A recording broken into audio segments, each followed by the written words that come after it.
Welcome back, ladies and judgemons, at maligayang pagbabalik. And for today's video, aking ihinahandog sa inyo si Lucas, ang bagong hero na magpapakati sa ating mga betlogs. At alam nyo na, pag bago ang hero, syempre, autoban yan sa kahit saang dibisyon. Gusto mo ba ng furry na katulad ni Roger na nagpapalit anyo na parang hunyango? Ay hindi, ng color pala hunyango. Color pala yun.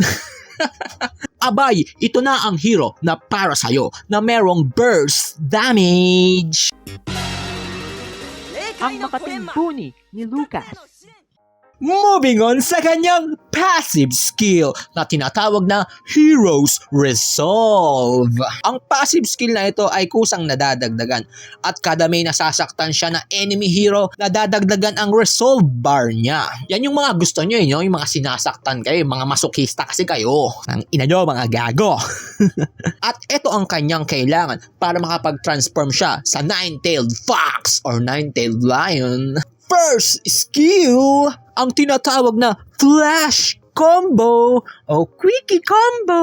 Ito ang kanyang skill na pangpaslang sa ating mga kalaban. Mapapamura ang ating mga enemies pag inabot sila nito. Putang ina ninyong lahat. At kailangan muna nating i-auto-attack ang mga kalaban ng 2 times para malakas ang damage nito pag ginamit natin ito sa kanila.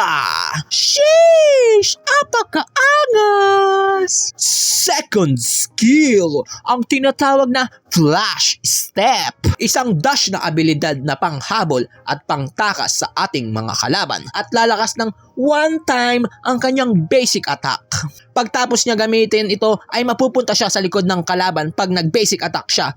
At hindi lang yun, madadagdagan din ang kanyang movement speed, attack speed, at attack range for a limited time only. And last but not the least, ang kanyang ultimate skill, ang kanyang SS, na tinatawag na Unleash the Beast. Commercial ng Monster Energy Drink. Ang inumin ng mga tunay na blowjob.